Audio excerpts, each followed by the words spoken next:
Camera on, so we know we're dealing with live people, and keep yourself muted if you could for the presentation. My name is Dave Myers. I want to welcome you on behalf of the Berks Alliance. The Berks Alliance is a collaborative of the anchor institutions in Berks County, focusing on community development, trying to create a stronger, healthier, and more vibrant community. And we host these community forums once a month to try to highlight important issues for the community. I want to thank a couple people for helping us organize this one today. Dr. Hackman from the IU, Dr. Murray from the Reading School District, and Kevin Murphy in particular were very, very helpful in us setting this up. And I do want to thank you for joining us on behalf of John Weidenhammer, who is the chairman of the Berks Alliance. I'm going to cover the ground rules here really quickly, and then I'm do an introduction. What we ask is you to use the chat function in Zoom to submit your comments and questions. Once we get done with the formal presentation, we will go through those comments and questions and raise them with our presenter, and perhaps other people may join in that conversation as well. We will record this event. We're recording it right now.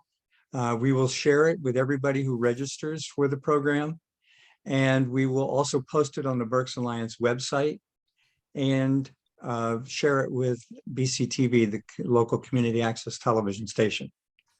We ask you to, as I said, submit your comments and questions through the chat function, and we will collect those, ask them at the end of the program. If we don't get through them all, we will send them to Hannah and burden her with writing back to us with responses to those questions, which we'll share with everybody as well.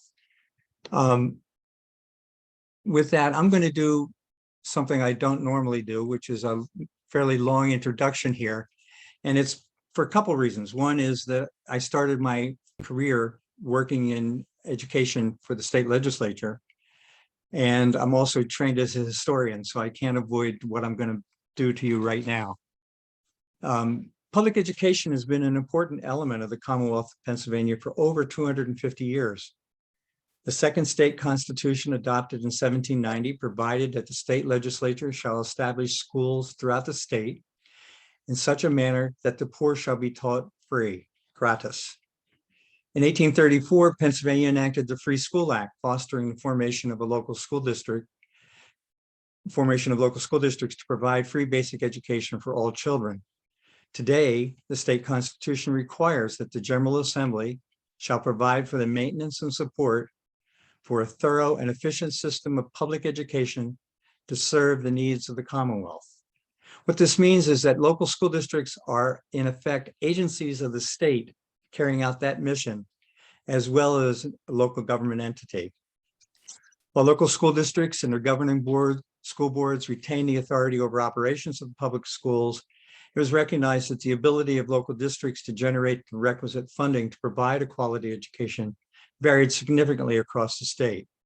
So the goal was for the state to balance the inequities in local taxing ability and ultimately, hopefully, provide half of the overall state cost of basic education.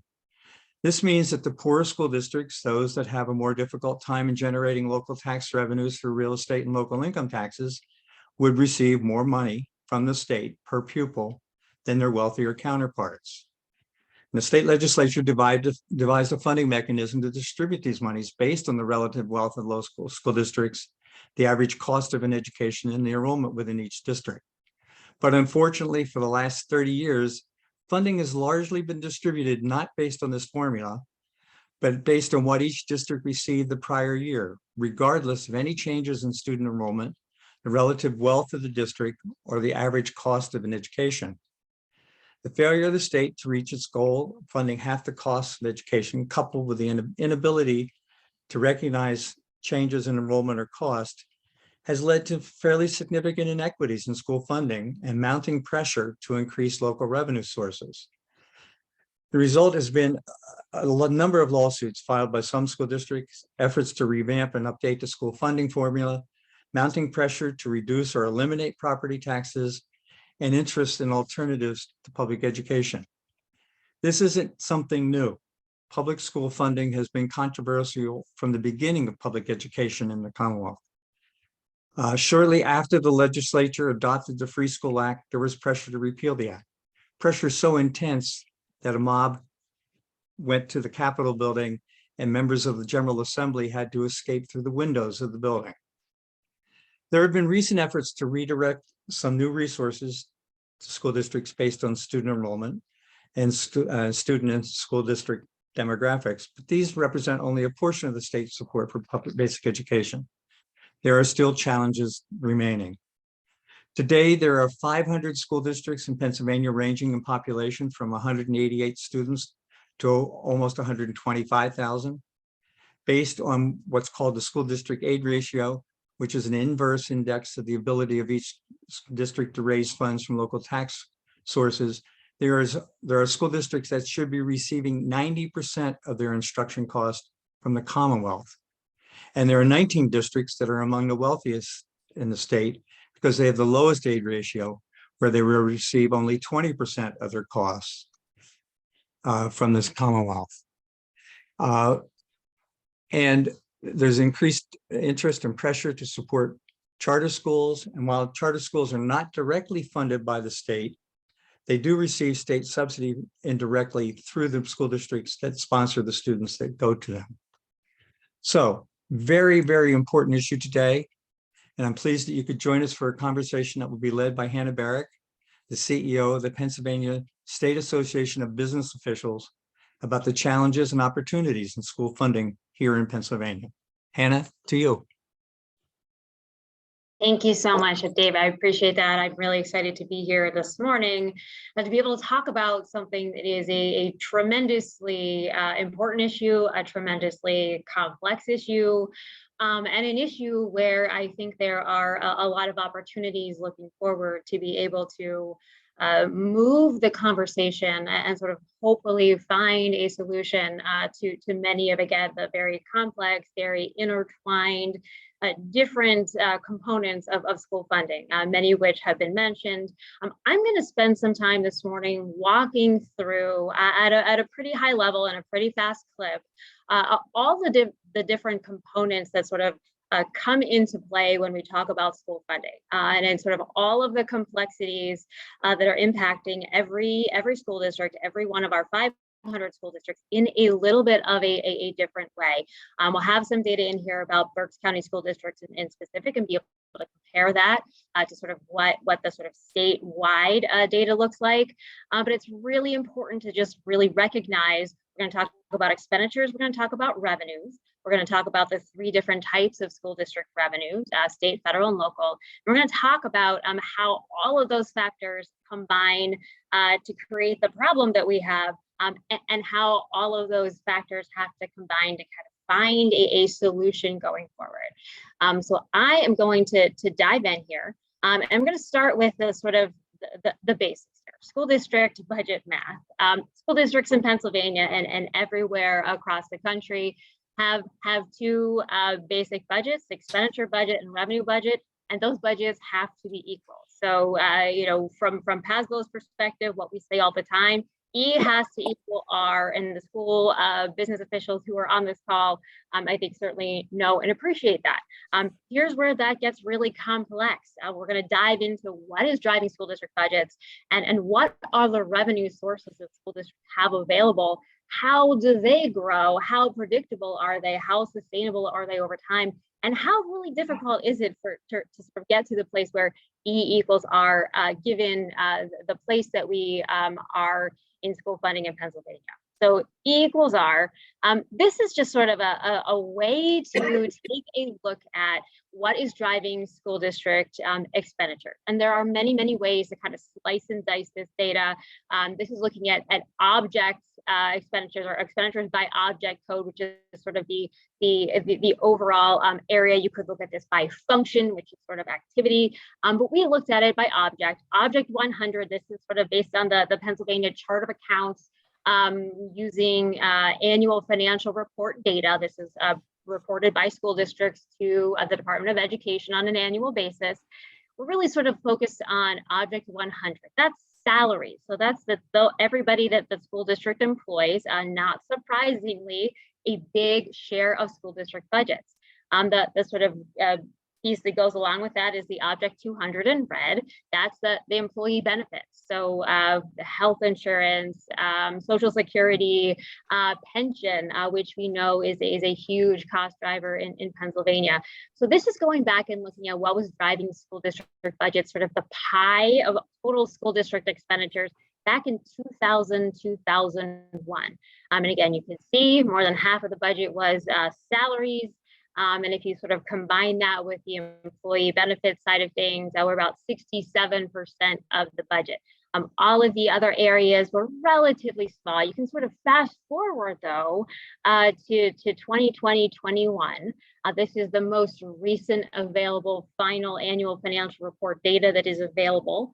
School districts are sort of finalizing right now. Most of them have already completed, reporting their 21-22 annual financial data to the Department of Education. You can see just with that sort of flip over time, going back this way, from 53% or 54% in personnel services for salaries down to 34%. So this is a sort of 20-year snapshot looking at that 20-year change. Overall, the general percentage of school district budgets continue to be driven by salaries and employee benefits. You can see that there's been a pretty significant shift in terms of the makeup of salaries and benefits. And that benefits is really as a result of employee retirement costs. This is the PSERS employee pension that is provided. School districts don't have any opportunity but to sort of pay the pretty ridiculous employer contribution rate that's continuing to tick up every year. So you can really see the sort of impact of policy over time. The other thing that's really interesting to take a look at, as you can see between these 2 years, that Object 500, that's other purchase services. This is generally things like tuition that school districts are paying, or some contracted services for things like transportation. This has grown pretty significantly as well. And much of that growth is a result of charter school tuition and the growth of charter schools over the past 20 years. You can see how that has had a pretty significant impact on school district expenditures as well. So this is a good way to sort of take a look at what's happening. If we dive a little bit further into the weeds and sort of look at, just sort of map out again the salary and benefits, you can sort of see what is happening there as sort of salary as a percent of total school district expenditures is falling. The benefits are increasing. The percent of benefits to total school district expenditures is increasing. Again, that is driven by the PSERS retirement for school employees. It's driven by the sort of mandatory employer contribution rate, which is sort of inching its way towards 40%.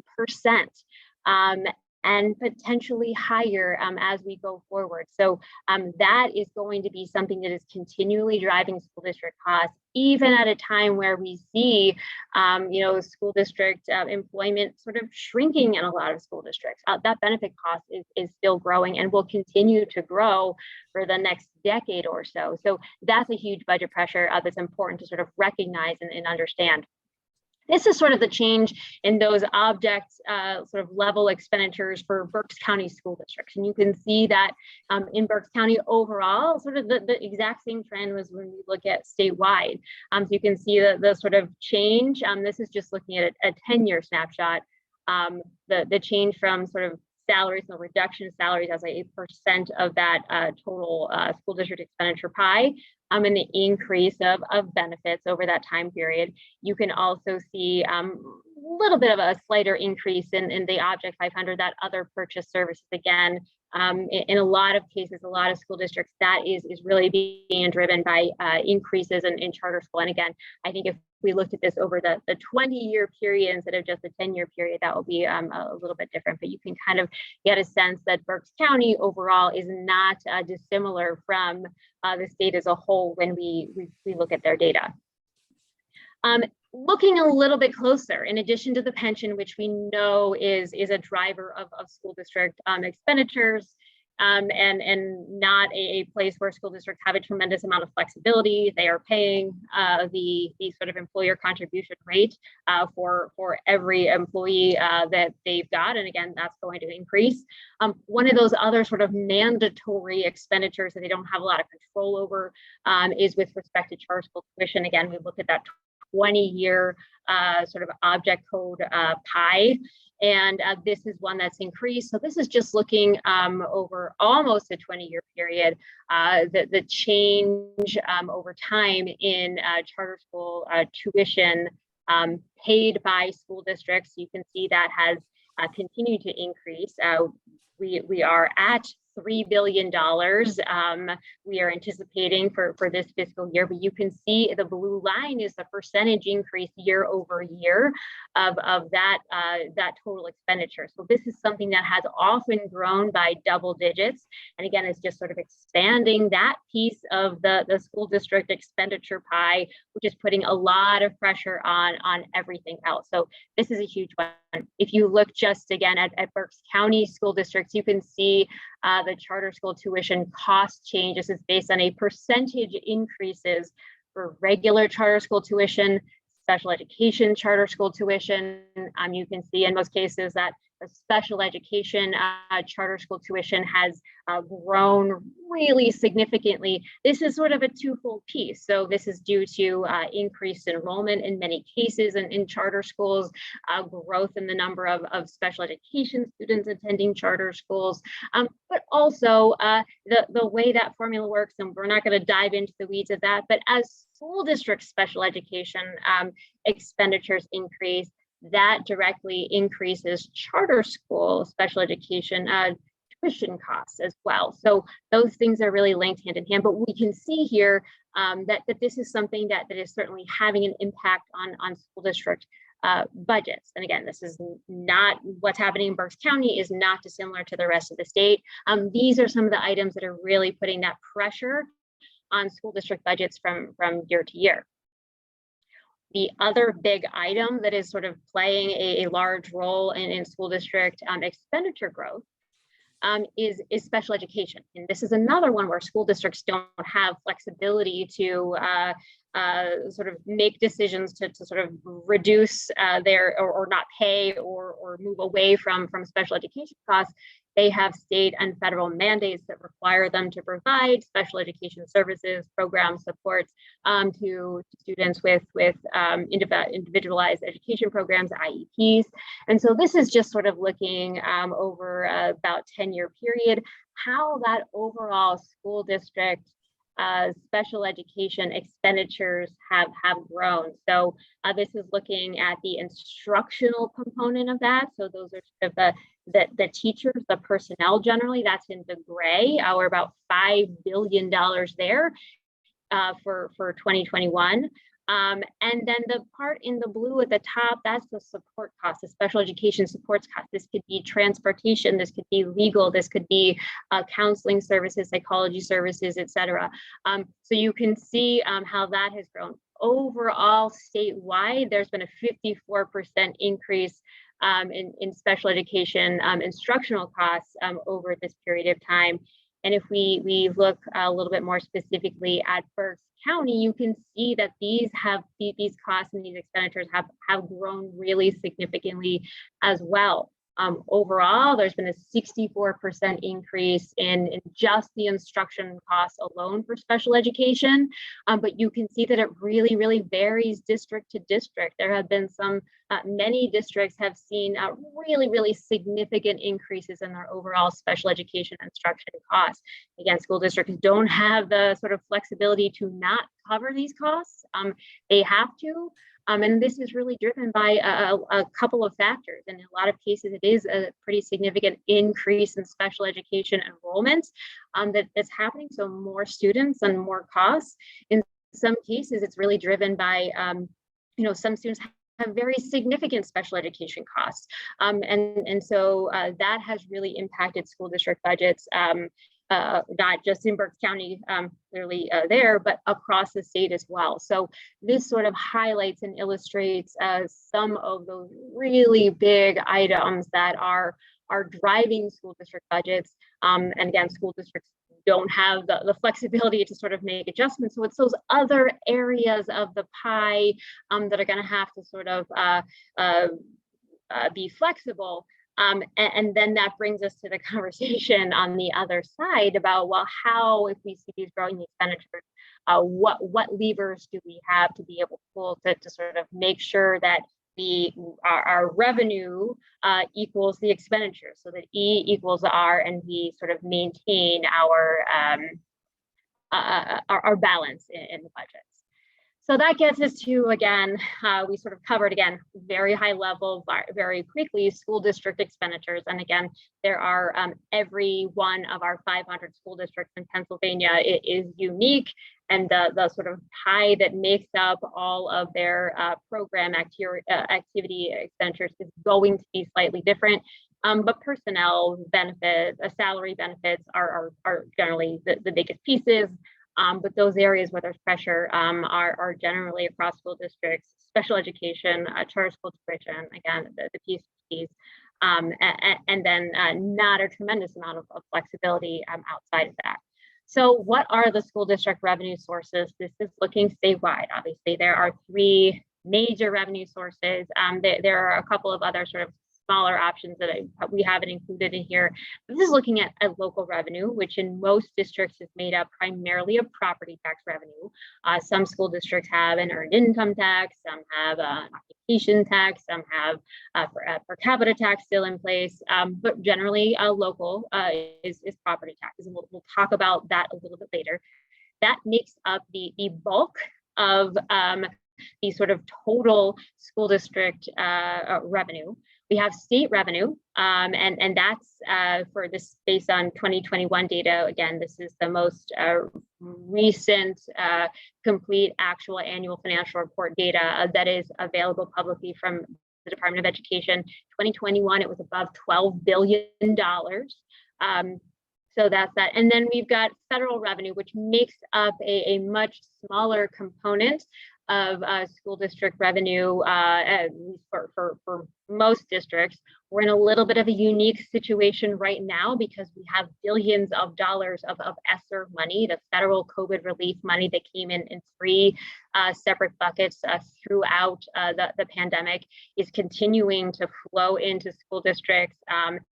And school districts can use those dollars through September 30th, 2024. So they have a couple of fiscal years to be able to use them, but those are one-time dollars. They're not sustainable. They are not long-term. And so they sort of, while important to this conversation and while providing some temporary assistance, support, and relief, they are a little bit of different animal in terms of our discussion about school district revenue to be able to support those school district expenditures that we know are changing over time. Here is the sort of tackle the federal piece first. And again, we're just looking at this from the perspective of ESSER to sort of mention that and make sure we have that on the table as a discussion point, because we are in sort of a very unique time right now. The other federal revenue that school districts receive, again, is overall in the grand scheme of things relatively minimal as a share of everything else. There are significant ESSER dollars flowing through school districts, and they will continue to flow through school districts over the next couple of fiscal years. There were three separate buckets of ESSER federal COVID relief funding distributed to school districts or available to school districts.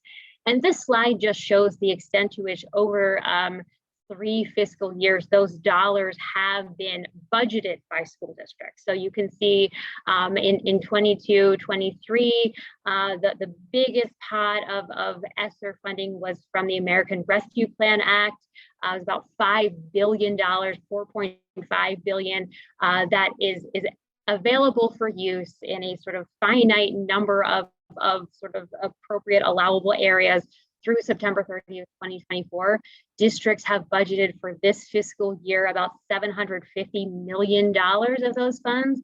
You have a long way to go, a lot of additional funds to expend over the next couple of fiscal years. Again, these are one-time funds, and that is sort of extremely important to sort of consider when we're talking about school district revenues. These are not sustainable. They are not available beyond 2024. And so this sort of exacerbates the urgency for some of these larger conversations about school funding, and sort of makes a little bit more complicated some of the conversations that we know are happening in school districts. But important to mention this because it is such a significant, sort of unprecedented amount of federal funding coming to schools. But again, not really appropriate to be sort of considered the same as the state, local, and the other sort of minimal funding, federal funding that is sort of used to help balance the expenditures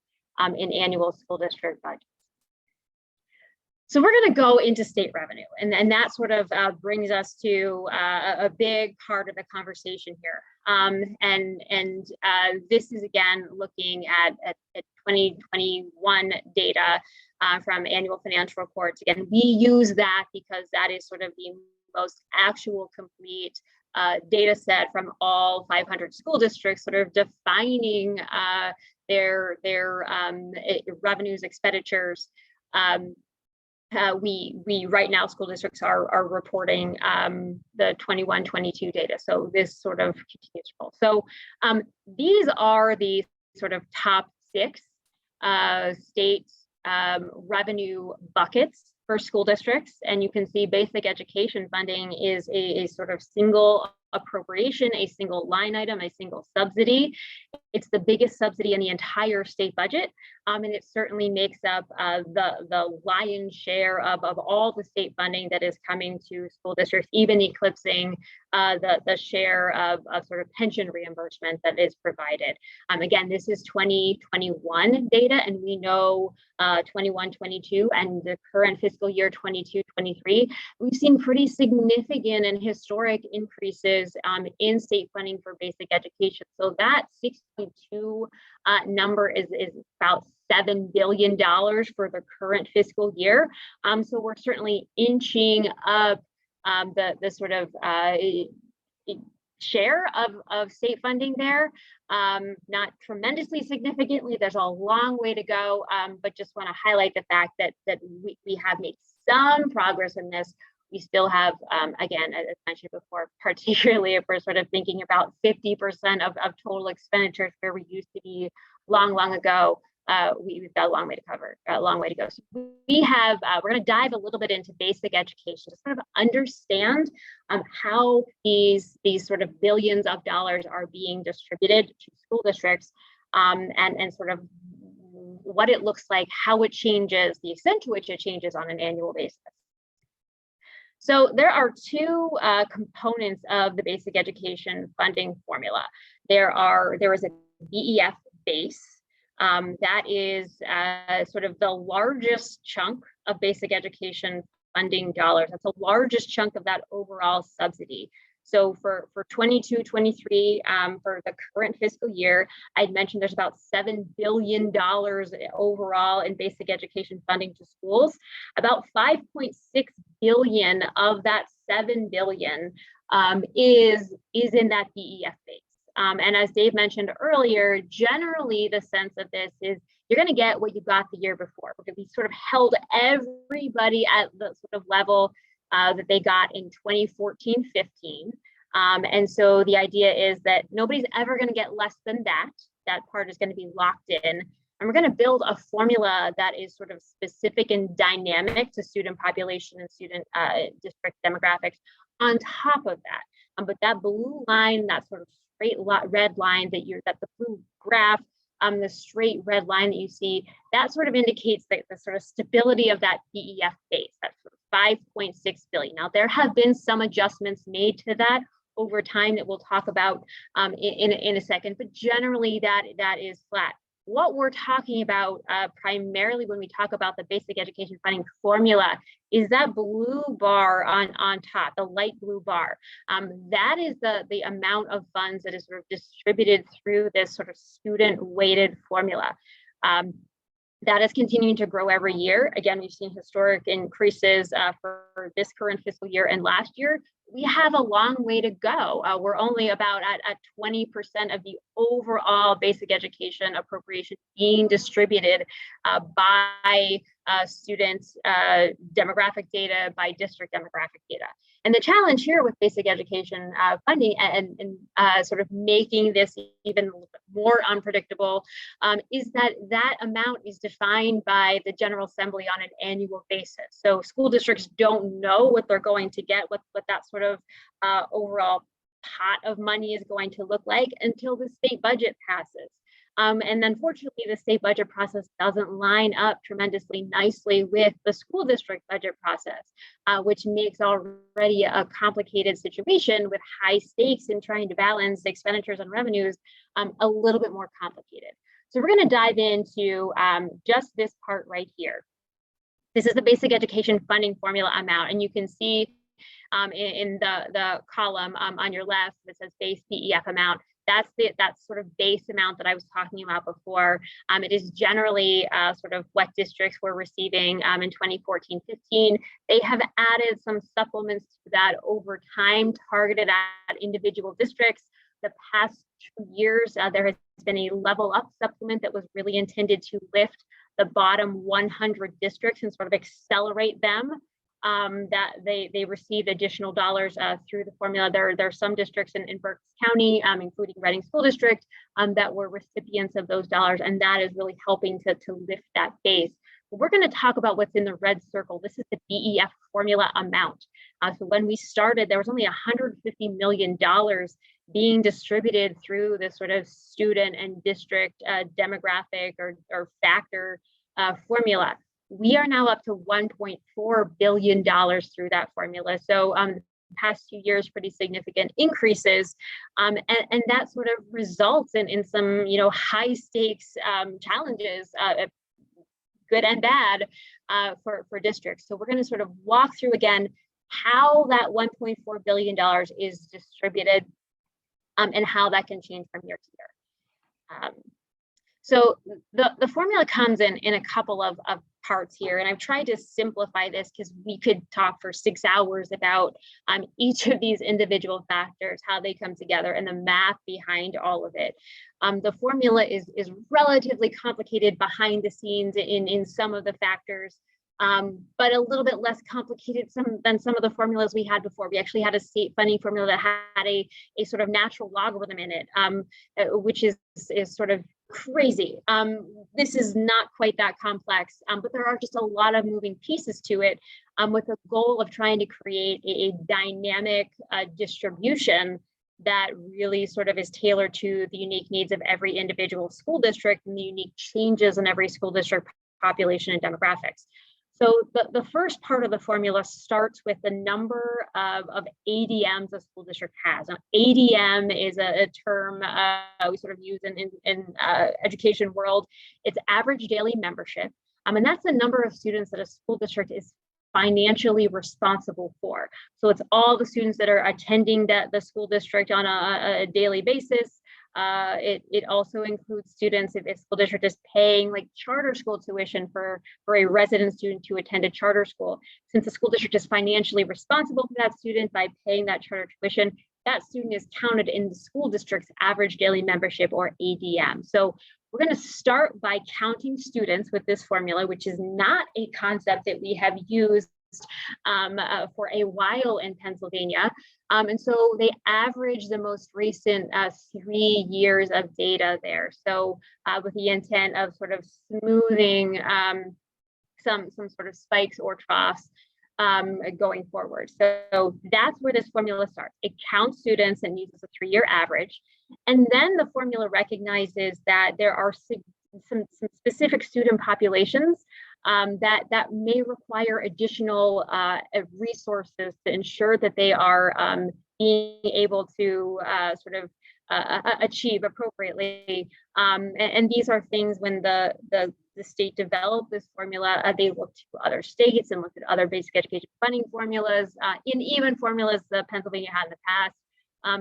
They include factors for students living in poverty, There's actually 3 separate measures for students in poverty. There's a measure for the number of students living in acute poverty.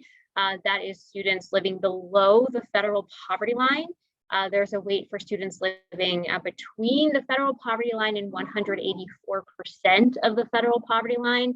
And then there's a specific weight for students that are living, or for students in school districts that are in concentrated poverty. So that's any school district that has 30% or more of their students living below the federal poverty line sort of gets an additional acknowledgement, additional adjustment in this formula on recognizing there are some additional resources necessary that should be targeted to that district because of to be able to support that student population.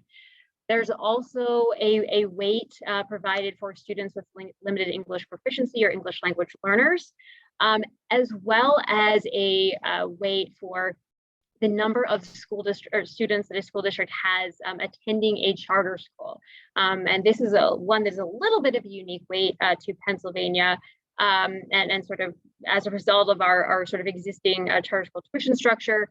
But the idea here is to sort of recognize that there are some stranded costs, and that it is sort of overall a little bit more costly. So we're going to recognize that by providing a weight. So sort of determine the number of students every school district has in each of those categories. And there is a weight that is applied to that number of students.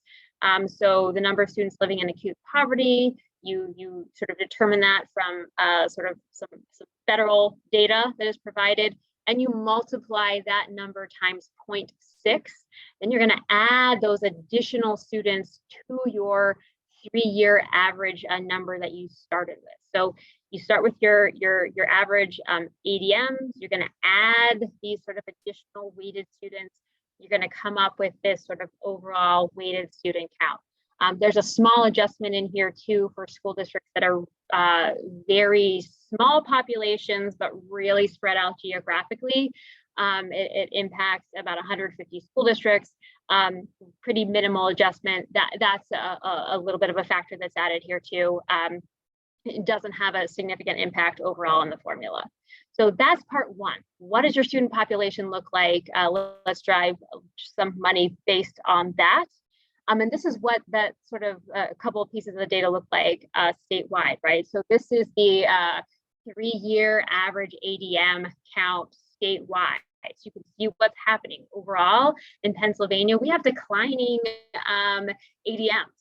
We know what's happening demographically with our sort of Pennsylvania residents. We're declining there as well.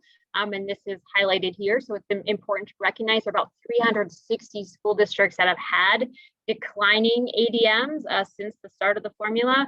The rest are continuing to increase. We have a pretty significant distinction here. But again, this is the overall statewide trend, very similar in some districts, and sort of important to recognize is our districts falling faster, sort of less quickly than the statewide average.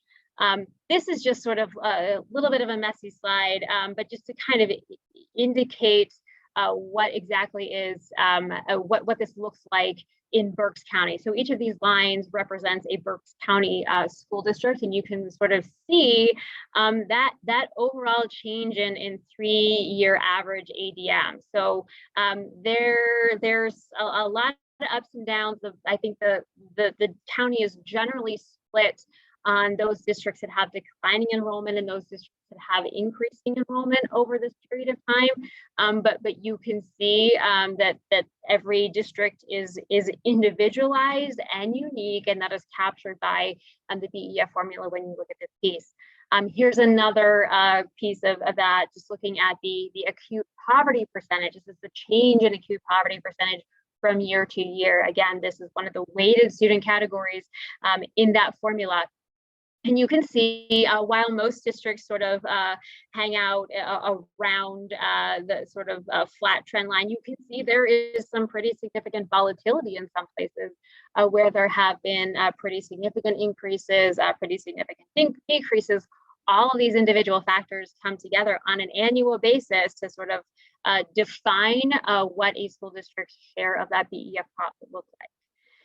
The second and sort of really important part of this formula, then, once we had that total student weighted ADM number, we then have two multipliers. And so this formula looks at a school district's median household income. That's using that as a proxy for local wealth. Instead of using market value personal income aid ratio, which has been used in other formulas, this uses median household income. So it looks at the school district's median household income and asks whether or not that school district is wealthier or poorer than the state median household. There's a local effort capacity index, and this looks at a school district's tax effort in comparison to the state median, and it's a little bit more complex than that, but that's sort of the concept in a nutshell. It also combines a look at a school district's capacity to generate additional revenue. Is it more or less robust than the state median? This sort of provides for an acknowledgement for those school districts that have a sort of less capacity than the median school district to generate local revenue. You sort of do that math and you get to the next step. One important piece sort of recognizes the importance of these multipliers in the formula, right? These multipliers can be above 1 or they can be below 1. And so mathematically, if you're multiplying your weighted student count by two numbers that are 1 or above, you are increasing you are increasing the number you started with. If you're multiplying by two numbers that are less than 1, you are decreasing. And so there are again 500 different outcomes here based on school district demographics that really sort of positively, negatively impact a school district's overall share of basic education funding. And so it's sort of really important for districts, for communities, for boards to sort of understand where their school district trends are going on these factors, because it has these factors in some cases have an outsized effect on the overall distribution. So just important to sort of note that component of the formula, exactly how that works. This is looking at just overall school districts over the course of the formula, looking at the sort of change and increase in median household income. Since the institution of the formula, it's about an 18% increase in that median household income, state median household income over time. If we look at this from Berks County, you can see that sort of the change in that same time frame from 15-16. There's been some more significant growth in some school districts than others. And again, if you sort of recognize that 17.7 or 18% is the sort of state median trend, you can see Berks County has districts above that and certainly below that over that time frame. So again, this is really specific formula. It sort of pulls all the sort of individual data together and sort of creates a sort of outcome that is very district specific.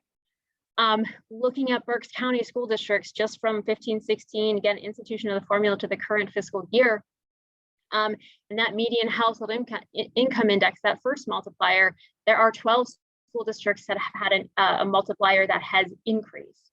There are 6 school districts that have had a declining index. And the flip is almost true for the other multiplier, the local effort capacity one. There are 7 school districts that have had an increasing index, 11 that have had a decreasing index.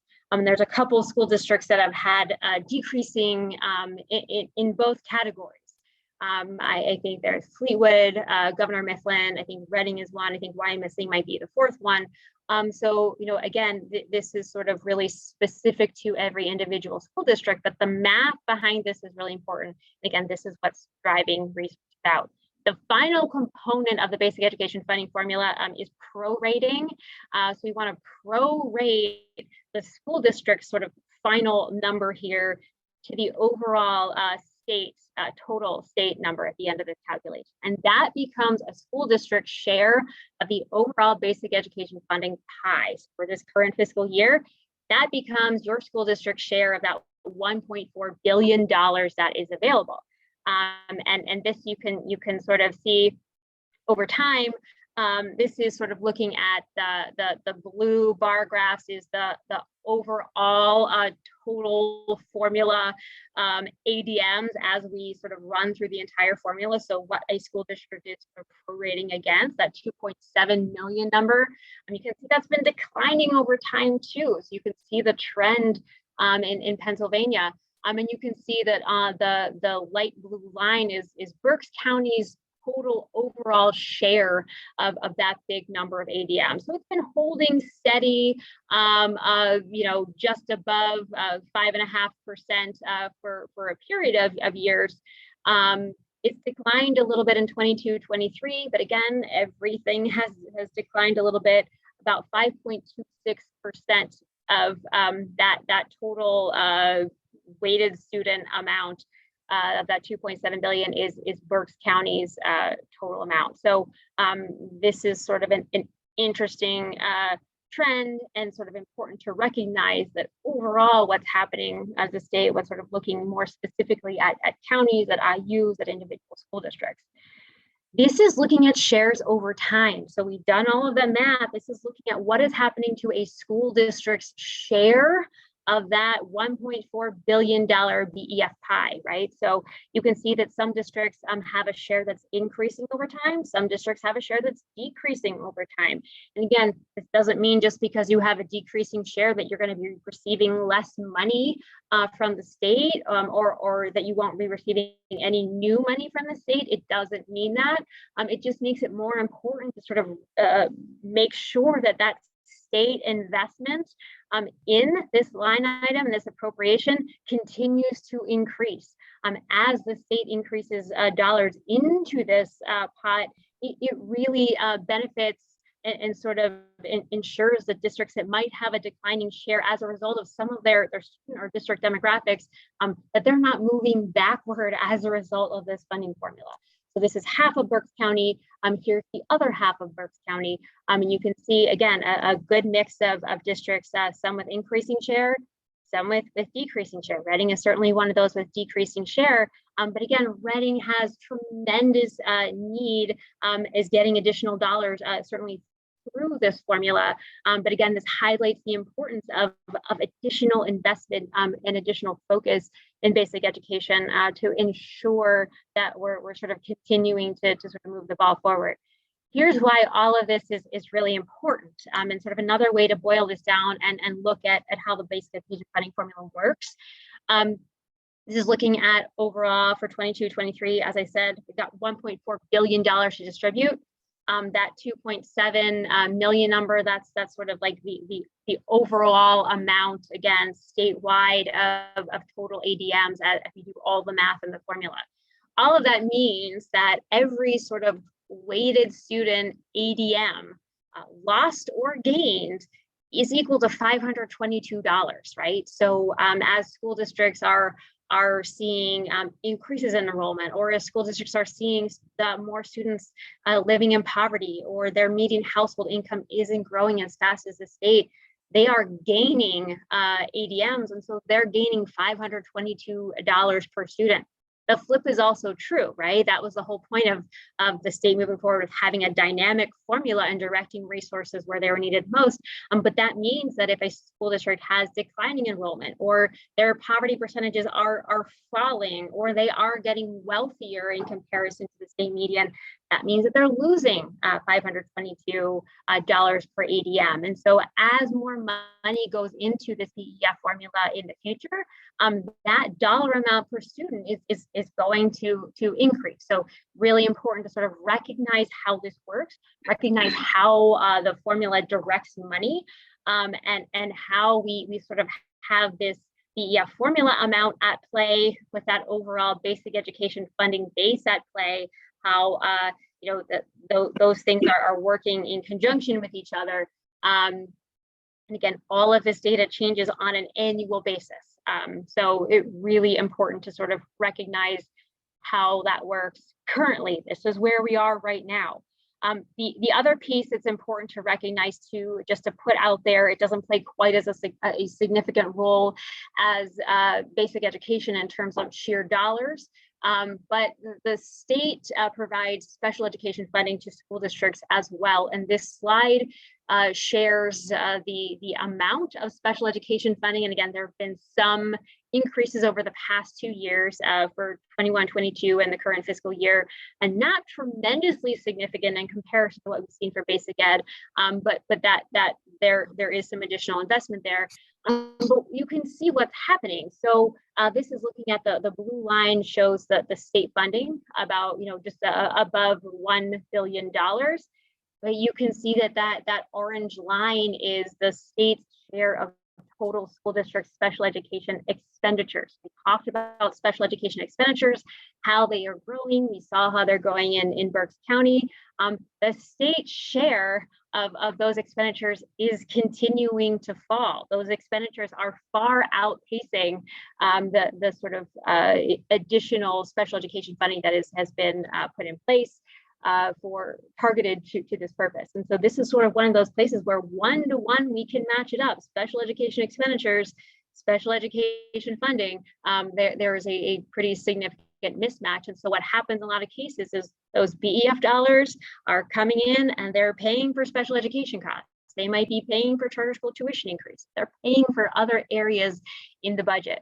And that again creates all of this imbalance as school districts are trying again to balance that E and R.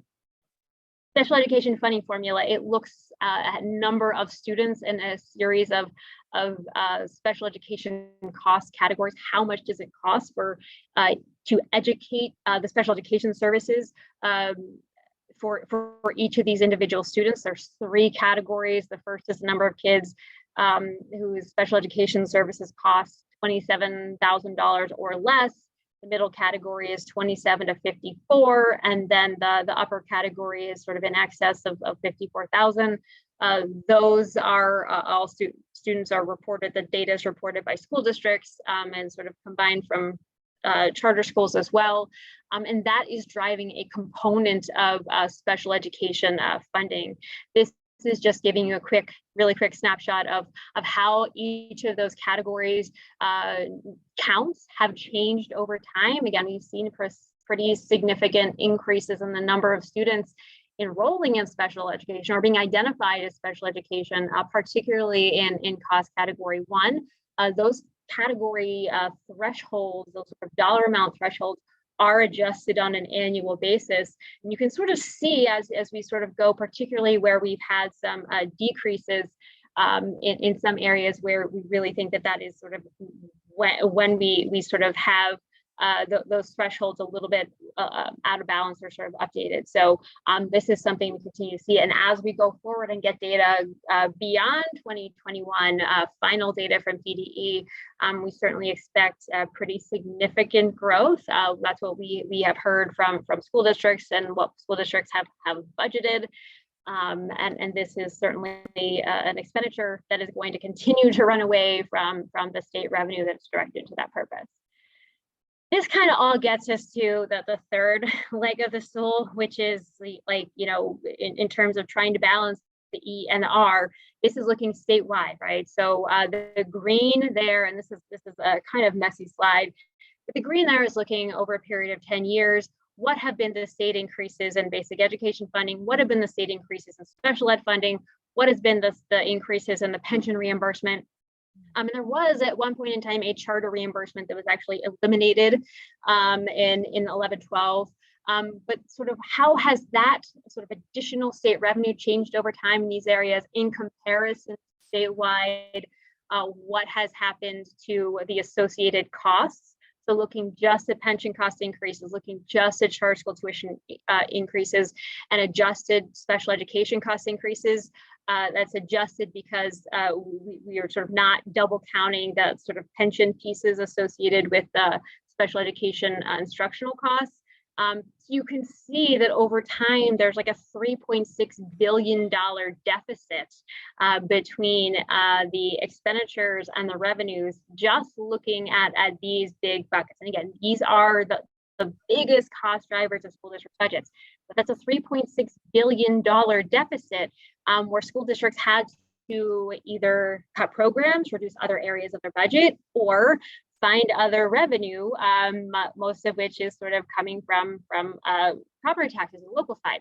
Here's just a couple of snapshots. I think this is Governor Mifflin School District. Again, doesn't look dissimilar from overall statewide. Looking at the sort of difference between the change in state revenue and the change in the sort of cost increases in those areas. This is Ole Valley. Not everybody has this dramatic amount. In some school districts, again, that are much more reliant on state revenue are going to look a little bit different. And Reading's looks very different than everyone else's. But they're a completely different animal when it comes to the extent that they are reliant on state revenue versus local. But this is sort of, it demonstrates, again, not a lot of levers for school districts to pull. This is looking at local revenue, which again is made up primarily of property taxes, and local revenue as a share of total school district expenditures. So while it's sort of gone up and down 60 to 55 or so, it is sort of paying for the majority of school district expenditures when you look at this in the aggregate. And again, every single school district is going to be a little bit different. It's going to range from 10 or 15% to 75% plus in some school districts. So pretty broad range, but again, important to recognize the pressures being put on from the expenditure side of things. And then we look at the state revenue side of things, not a lot of other places to turn. That puts the pressure on the local side. This is just a slide that sort of demonstrates really briefly board authority. And this is something that I think is really important for folks to understand as they're trying to sort of reconcile all of these moving parts. We know this is something that the school districts think about and grapple with as they are moving forward and building budgets. So this just gives you a sort of a snapshot of two sort of hypothetical school districts, total budget of $100 million versus $60 million. We look at their sort of reliance on local revenue. One is reliant for 63% of their budget, primarily reliable on local revenue. One is 25%. For school districts, they are governed by an Act 1 index.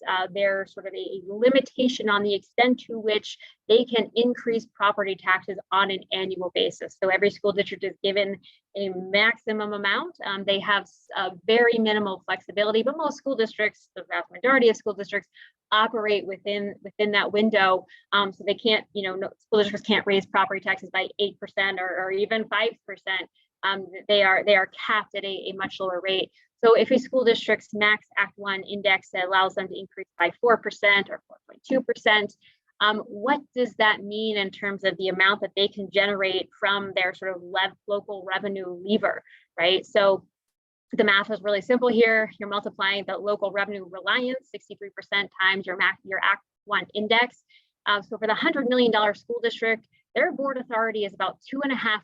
So 2.5% of their $100 million budget, they can raise about $2.5 million if they go the whole way to their Act 1 index, right?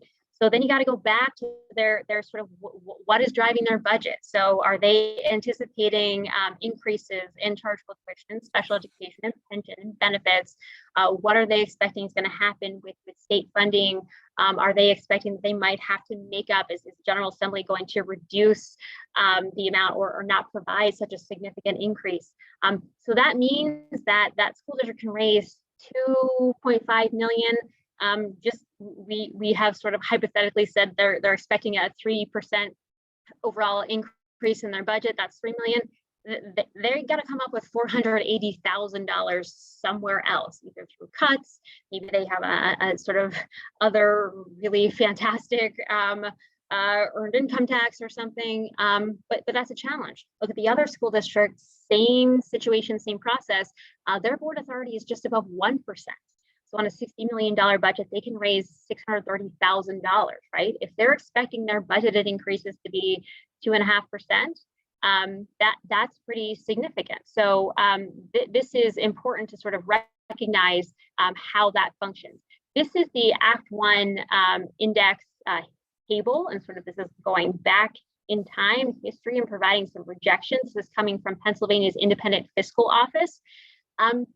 And you can see what that base index has been over time. It's projected to be sort of pretty high for 23, 24, 24, 25 before starting to come down again. So again, this is a sort of process and part of this overall school funding conversation and equation when it comes to the revenue side of things.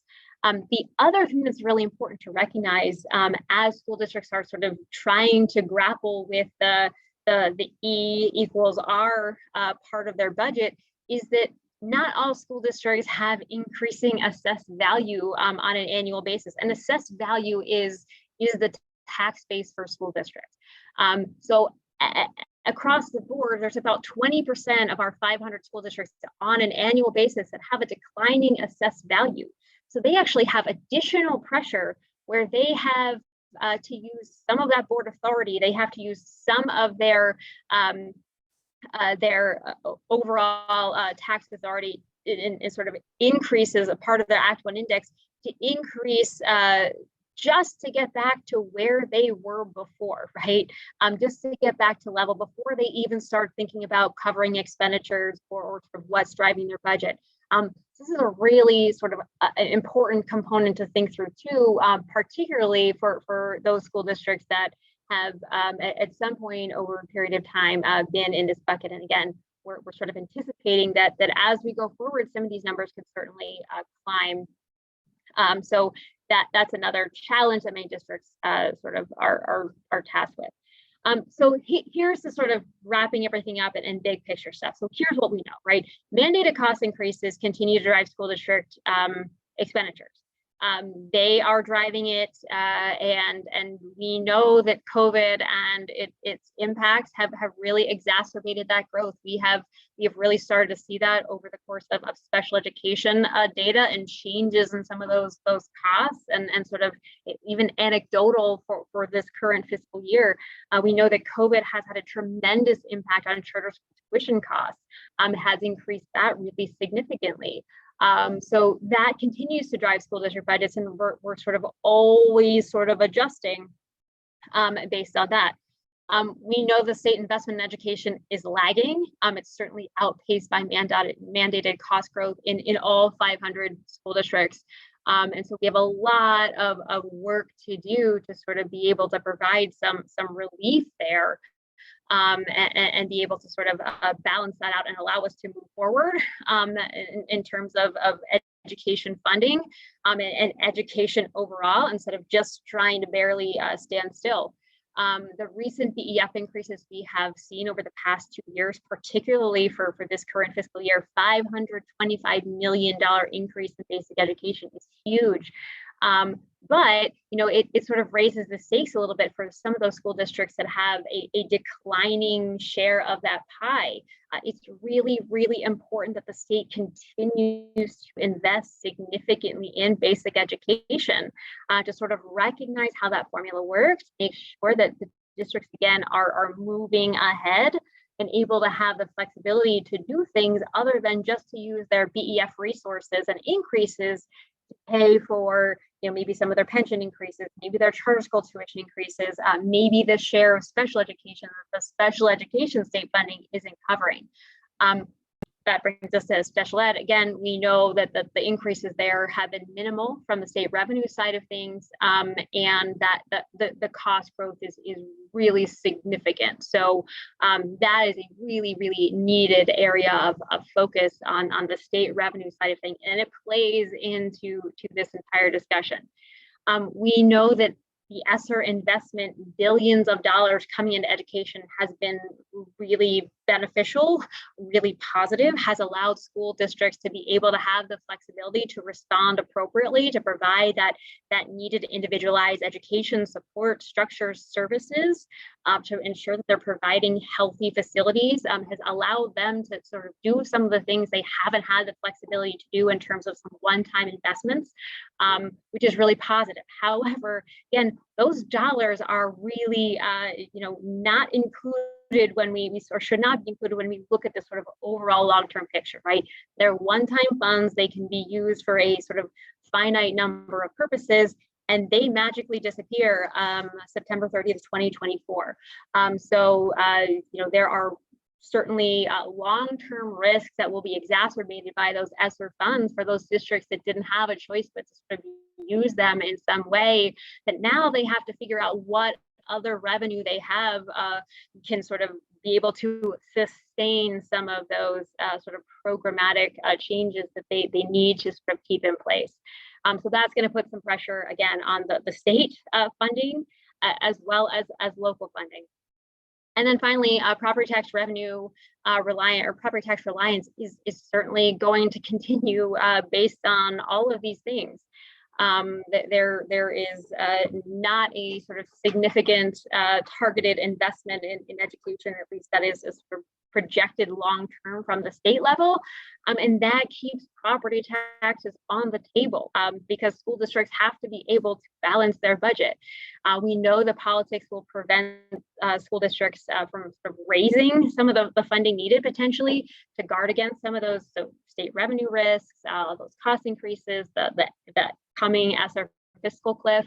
And that really is a challenging position for school districts to be in. And again, when you sort of shift everything to the local side and don't have a lot of flexibility in some other revenue sides, particularly state revenue, that's where we get into the sort of long-term challenges and conversations about property tax elimination. And certainly, you know, as we sort of are continuing to increase property taxes and continue to rely on it to the extent that we are in many districts that have, you know, 70+% reliance on local property taxes, you know, there certainly is and are long-term economic impacts of that increasing property tax.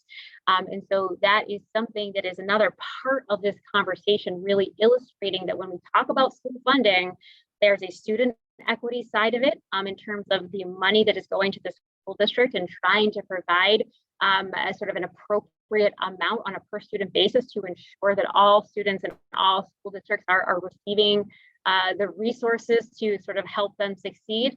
But it's also tied to a taxpayer equity side of things as well, and ensuring that we are not creating a system that in some places is extremely reliant on local revenue and property taxes to move forward.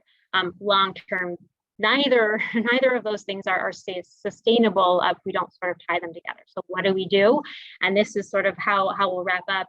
Sort of recognize that all of these pieces are completely connected, right? What we have done in the past in Pennsylvania is really try to sort of solve some of these issues in silos. We try to look at basic education funding in a silo. We try to look at special education funding in a silo. We look at property taxes in a silo. We look at charter school tuition in a silo and pension in a silo. All of these things are really the same conversation, and they are just different sides of the same conversation, right? The student equity side, the taxpayer equity side, we really have to sort of start to think about this in a much more comprehensive way so that we can do something that will sort of have an impact long term in terms of providing significant and appropriate funding for students, but also to sort of provide some property tax relief and get away from the sort of significant local reliance that exists out of necessity in a lot of school districts.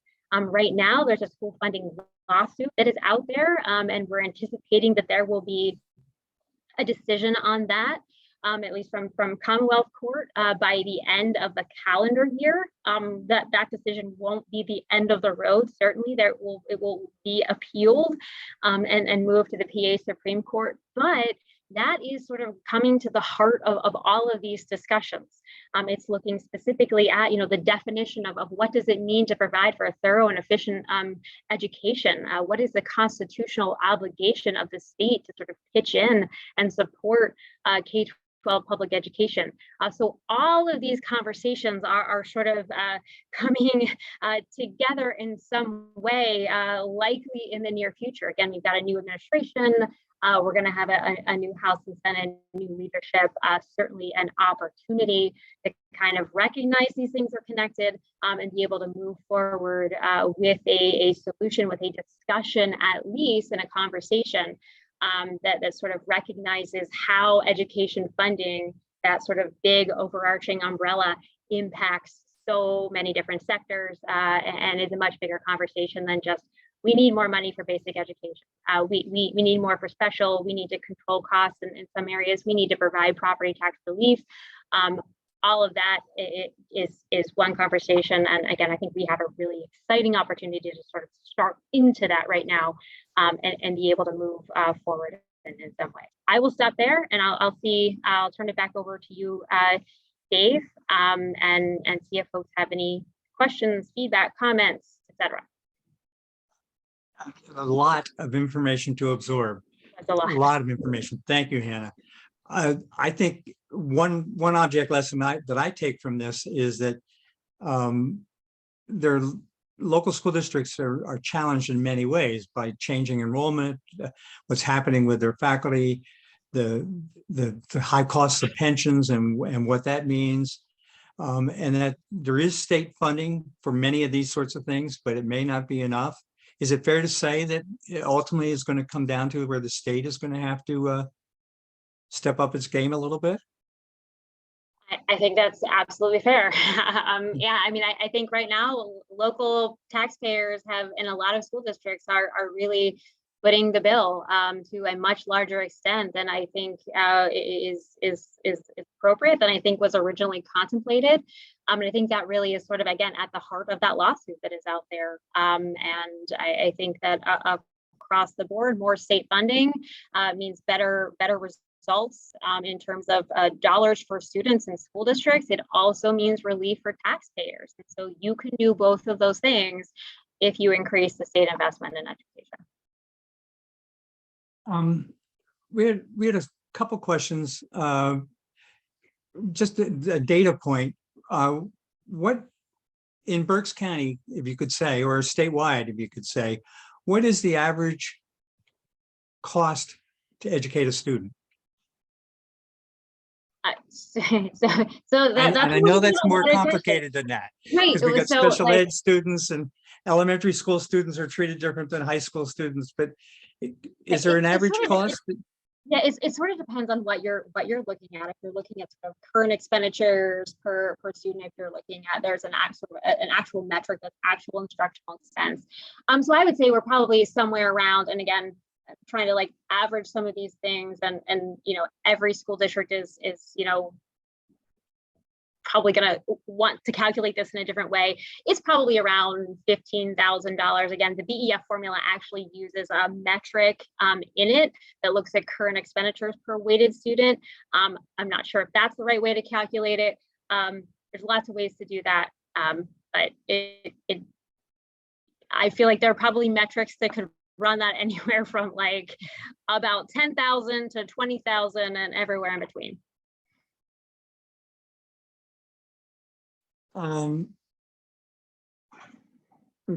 Still waiting through a couple questions here. Hey, Dave, this is Wayne Garris with Reading School District. I guess if maybe I can add to that. As Hannah shared, that's more of an average number. I think, if we look at historical reports that were presented, districts in Berks County probably spend between $6,200 per student to $22,000 per student to educate students. So there's quite a diversity or quite a range amongst how districts have funds available.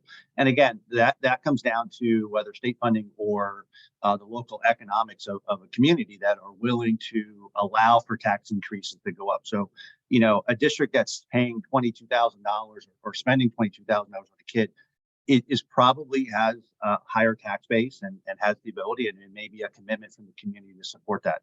At Reading, we're certainly on the low end of that. We have a low tax base. We have an inability to raise taxes, and we're relying on the state. So, there's a lot of components that go into what dollars are available versus what we would like to spend on educating students. So, again, advocating for more funding is key to that, and an equitable allocation of funding. But all schools still need resources to educate kids. So we don't want to take away from districts that have funds. We want to ensure that the districts that don't have funding have an increase in funding. So, Hannah, could you talk a little bit more about what the level up funding is and what the fair funding formula and how they play into this equation? So last year was the first year in 21-22 where the general Assembly approved a Level Up supplement. And that the intent of that supplement, and again, it was increased and continued for the current fiscal year. It's really targeted at those school districts that have between the basic education funding formula and the special education funding formula, have student populations that really indicate they have a lot of students living in poverty, a lot of special education students, indicate that they really need more education resources. And those school districts are sort of at the bottom in terms of their expenditures per weighted student. So the goal with that is to really provide an injection of funds that are permanent. They go into the school district's basic education funding base, so they will continue to get them going forward. The intent is to really lift the bottom and target additional resources to a smaller subset. Those funds that are distributed through the basic education formula to the 100 school districts. So it uses that same formula, but on a much smaller scale, 100 instead of 500. But to be eligible, you have to sort of have high population of student need, and you have to be spending the least per student. Is that funding stream going to continue? Is it going to expand? So I think that's a really good question. And I don't know the answer to that. We have a brand new governor. We're going to have a brand new dynamics in the General Assembly. And whether or not that Level Up supplement is part of the budget conversation for Governor Shapiro's first budget, I don't know. I think, again, there's a long way to go to sort of get us to a place where the state investment in education is significant and meaningful. And providing a mechanism to sort of lift the bottom is a way to accelerate that. We'll see what they do next year. The amount that you suggested that was put into that this year is what, about a little over $100 million?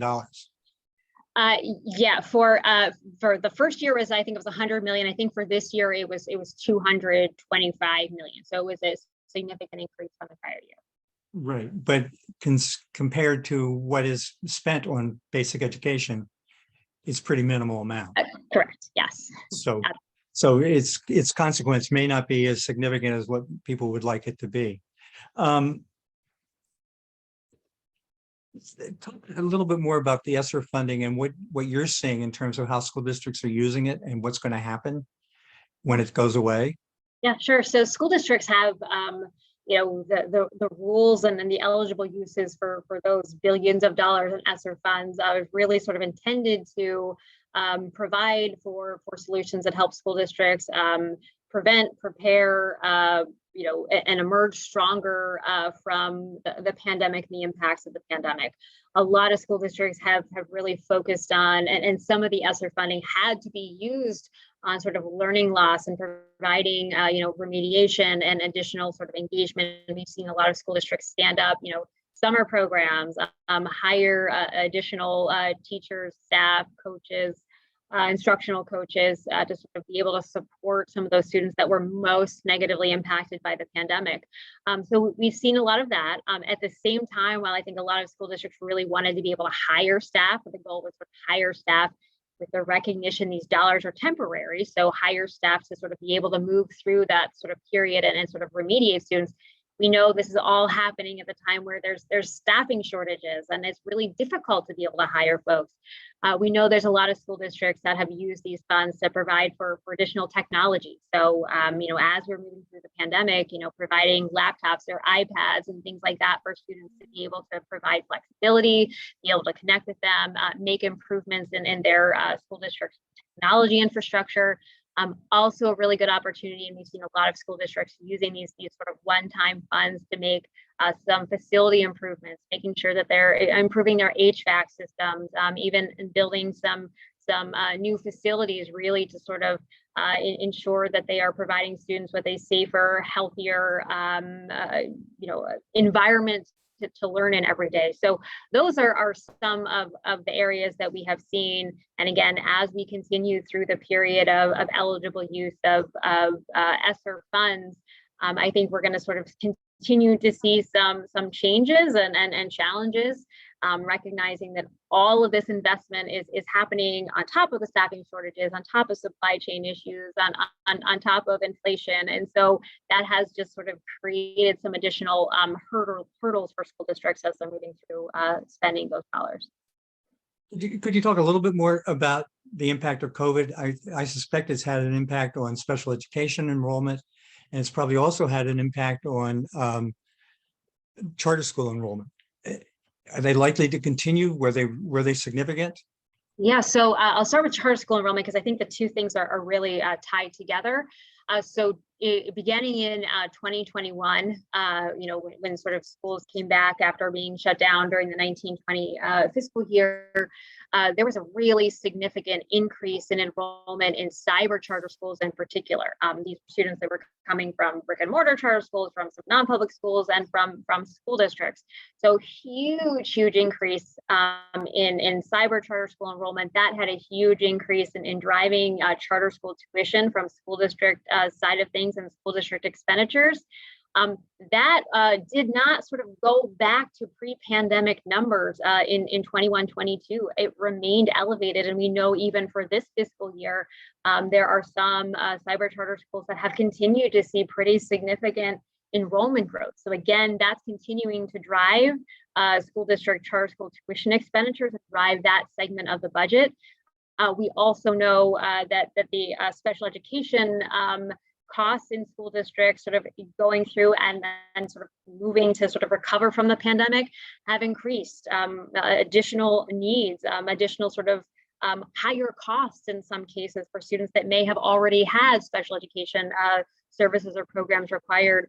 We know anecdotally from this fiscal year, a lot of school districts have seen very significant increases in the number of students needing special education services and supports. And the same thing is true if we sort of are starting to look at what charter schools are sort of dealing with in terms of their special education population. So both of those things, the school district special education costs increasing, in addition to the charter school special education costs increasing, that sort of puts double pressure on school district budgets going forward. So again, it just is creating that additional imbalance that's kind of rocketing us towards like some very necessary solution on this front, because I think it's just going to get more difficult as we go. A question that I'm going to try to phrase this in a way. Is there a correlation between the districts that are really lacking in terms of sufficient state support and their poverty enrollment, their English language learner enrollment, their racial composition? That's a really good question, and I don't know if I can sort of speak to that sort of across all 500 school districts with the 22-23 data. I think certainly the idea with the basic education funding formula is to recognize that those districts that have higher populations of students living in poverty, higher populations of students for English language learners, they need additional resources. And I think for the most part, and this is sort of a generalization, I have to go back and really look at this. I think for the most part, those are going to be a lot of the districts that are identified on the level up list. Right, they have the largest population of students that need those additional supports, and they're also the furthest behind. Right, it is that the list of level up school districts includes like almost all of the large urban school districts, in addition to some smaller rural school districts. It's a really interesting list, but I think you sort of see some overlap in terms of the poverty percentages, the English language learner percentages, and so again, that sort of level up list really demonstrates the fact that those that have the greatest need are also the furthest behind in terms of funding. Two questions that I'm probably going to weigh in a little bit as well, but let me ask them. One was you talked about the amount of funding that's being spent on salaries and benefits, and it looked like very significantly there's a dramatic shift in terms of how much is on salaries and how much is on benefits. What would happen what would it look like if we let school districts not participate in the PSERS program? What would it take and what difference could that make? And I'm going to weigh in once you get done. I say, like, it would take a lot of billions of dollars, right? So the reason that those rates are going up, the sort of employer contribution rate tied to the PSERS system, it's going up every year, in addition to sort of paying for employee benefits, mostly to pay for this massive unfunded liability that is sitting there in the system, right? So that number and that share is going to increase to likely over 40%, and it is going to plateau there for a decade probably. So in terms of what would it take to be able to sort of provide some flexibility for school districts to kind of get out of some of that, it would take a lot of billions of dollars to be able to find a way to pay off that unfunded liability that exists in the system, because that is really, like, that is what is driving that cost. So that's a really big conversation, a really tough conversation. But again, like, there's not really a way out of the sort of expenditure and that cost growth based on the system that we're in right now. I would guess if we allowed school districts to move out, the state funding would not necessarily follow them. So there is state funding that comes for that. And one of the points that I would make that you may not be aware of is there's something like almost 3,000 municipal pensions in Pennsylvania, many of which are on the verge of bankruptcy. So letting each school district do its own might not be the best solution to that. But, you know, second question, and I'm going to speak on this one too. The second question is what, you know, we have school districts, some of which are as small as 200 students and some that are very enormous. What if we encourage more school district consolidation? Yes, What impact would that have? Yeah, I think that's something that has certainly been on the table for a long time. And there are actually school districts out there that go through the process every year of doing feasibility studies. There are school districts that want to be able to sort of merge and recognize that, you know, they cannot achieve economies of scale, sort of the way that they are operating currently. The challenges to that is that there is a financial hurdle in most of those situations to sort of start out and allow them to move forward. So they're going to have different collective bargaining agreements, and it's going to be difficult to reconcile that. They might have different debt structures. They're going to have different property tax rates. So the idea is, you know, if you could provide some state funding or something to provide an incentive and sort of support for the first couple of years to get over that hurdle, that would be a much more viable solution. And I think there are many school districts that are legitimately interested in having those conversations to move to a different place where they have some additional flexibility, they have economies of scale, and certainly that would change some of the metrics in terms of the basic education funding formula, what that would drive to them. But the sort of reality is there are financial hurdles that are sort of making even those districts that would like to go down that pathway, making it really difficult for them to get to there. Yeah, one of the things I would point out is that in the mid 1960s, there were something like 2,000 school districts in Pennsylvania, and it took a series of voluntary statutes to consolidate, but they didn't work. And in the end, the state had to pass a law forcing consolidation. And for the next 15 years after that, there were efforts to try to break them apart. In some cases, I remember this from early on in my career, people complaining about the color of the uniforms for the football teams had changed because of the consolidation. So it would be an interesting episode. I wanted to see if there's anybody else that would particularly like, I think I've called on a lot of the questions. Dr. Hackman, I don't know if you want to say anything, or Dr. Murray. Well, Mr. Myers, I just want to say thank you to you and the Berks Alliance for hosting this education information session. And we are grateful for Ms. Hannah Barrick and her expertise and knowledge. We will take this information and the video and the handouts and leverage them as we move forward here in Berks County, working with our 18 superintendents and our 18 business officials, CFOs, business managers across the county. So again, thank you on behalf of BCIU. We are grateful for the continued collaboration and support. Jen, do you want to say anything? Sure. I just wanted to, Oh, I'm Oh, sorry. go Go ahead. ahead. I thought you said No, John. Ken, go I- ahead. You go. I You just next, wanted John. to, I just wanted to thank Hannah and the IU and Dave for putting this together. I think the initial conversation came out from a listening session with the Reading School District, talking about funding and not understanding all of the money we're getting, but really all of the money that school districts just like us are underfunded across the state. So a little bit of education on this topic is surely appreciated. So thank you. John, your turn. Okay, thanks.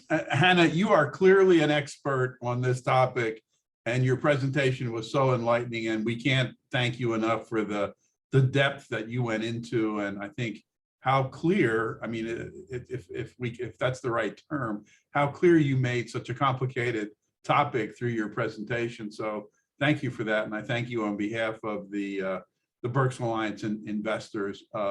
Clearly, this is a topic that needs a lot more discussion. You know, equity and funding for our public schools is really a critical challenge across the state, frankly. And I know that there just aren't any easy solutions. And I think, Hannah, as you said, we tend to attack this from a siloed approach, and that's bound to fail. I mean, it almost needs to be, and this may be impossible too, but that we have to come at this almost with a clean sheet of paper approach. You know, if we were starting over again and we were going to fund education and organize education, particularly if we came at it from the lens of what do we need to do to get great outcomes for the kids.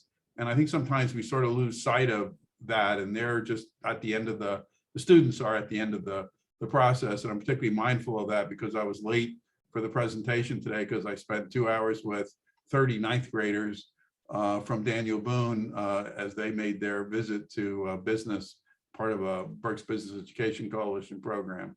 But again, thanks everybody for tuning in. I do come away from this more knowledgeable than I was, but I think having more questions than answers about where we go from here. And I never like coming to the end of one of these, you know, being there.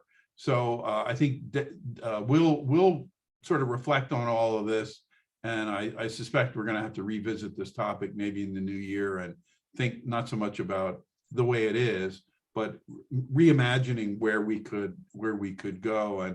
And Hannah, I know that PASBO does really terrific work, and thank you and your whole team there for what you're doing. And maybe we can call on you again at another time to provide us some insights and some guidance on, you know, kind of the now that we have this as a foundation, you know, kind of where do we go from here? Thank you, John. Hannah, we're going to bring you back apparently. I'm happy to come back anytime. No, thank you very much. This is such a complex and such a vitally important issue.